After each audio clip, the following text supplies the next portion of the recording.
আপনারা জেনেই গেছেন পাকিস্তান কি পারফরমেন্স না দেখালো। লাহোরের গডাফি স্টেডিয়ামে ফার্স্ট টি-20 সিরিজে একদম অস্ট্রেলিয়াকে ধুলো চাটিয়ে ছাড়লো। এত সুন্দর খেললো পাকিস্তান, মানে পাকিস্তানকে এত পরিমাণে মানে কমেন্ট করা হয়েছে, নেগেটিভ কমেন্ট, যে পাকিস্তানের ওর যোগ্যতা না, ওর যোগ্যতা না। যেখানে আইসিসি ওয়ার্ল্ড কাপের নায়করা অস্ট্রেলিয়া, তাদেরকে হারিয়ে দিল পাকিস্তান একদম ভাষার বাইরে, মুখে সব চুনকালি লাগিয়ে দিল। পাকিস্তান কি খেলাই না দেখালো। মাত্র পাকিস্তান যখন ব্যাট করতে নামে, শুরুতে ওদের যে ভালো ব্যাটসম্যান সাইফজাদা ফারহান, সে আউট হয়ে গেল, এবং আউট হয়ে যাওয়ার পরে লাহোর স্টেডিয়াম একদম নির্ঝুম হয়ে গেছে। তারপর থেকে শ্যাম আইয়ুব, সে 180 স্ট্রাইক রেট নিয়ে পাওয়ার প্লে এত ভালো খেলেছে, সেখানে একদম পুরো ফাটিয়ে দিয়েছে ভাই, মানতে হবে। 22 বলে 40 রান করেছে সে। 168 রান পাকিস্তান টোটাল টার্গেট দিয়েছে, 8টা উইকেট পড়েছে।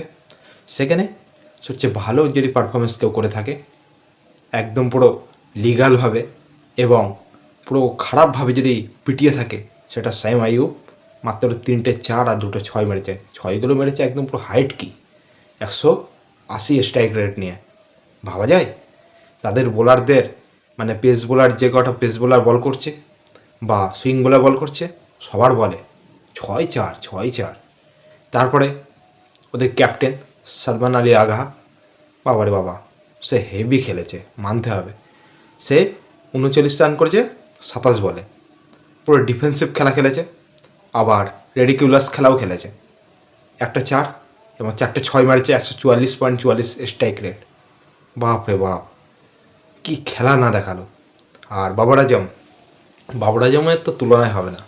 বাবর আজমকে নিয়ে কেউ যদি নিন্দা করে তাহলে আমি বলবো ভুল।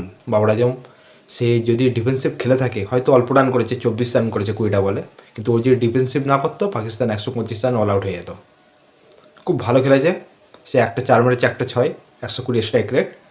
ফাকার জামান এবং বাদবাকি যেসব প্লেয়ার এসেছে খেলতে, তারা টুকটাক খারাপ রান করেনি, কিন্তু শ্যাম আইয়ুব আর সালমান আলী আগা, বাবর আজম, এরা যা খেলা দেখিয়েছে, পাকিস্তানকে জয়ের মুখ দেখিয়ে দিয়েছে।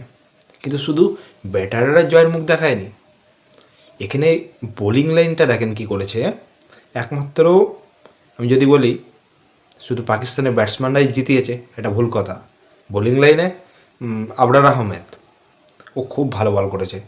আবরার আহমেদ এত ভালো বল করেছে, সে মাত্র মোটামুটি আড়াই তো কম, তাই না, 10 রান টোটাল 4 ওভারে। ভাবা যায়, সে এত ভালো বল করেছে। এবং তারপরে রয়েছে সাদব খান, মোহাম্মদ নওয়াজ, এদের ভালো বোলিংয়ে আজকের পাকিস্তানে জয় এনে দিল। তো বন্ধুরা, অস্ট্রেলিয়া, ক্যামেরন গ্রিন, সে কতই টানবে, একার দ্বারা কোনো কিছু হয় না, কারণ একার দ্বারা খেলা পুরোপুরি সম্ভব না।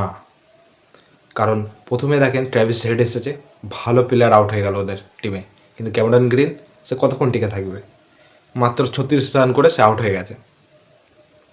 কিন্তু খারাপ খেলেনি আমি বলবো না, দুই টিমই ভালো খেলেছে, কিন্তু পাকিস্তান এত সুন্দর ভালো একটা খেলা দেখিয়ে দিল বলার বাইরে।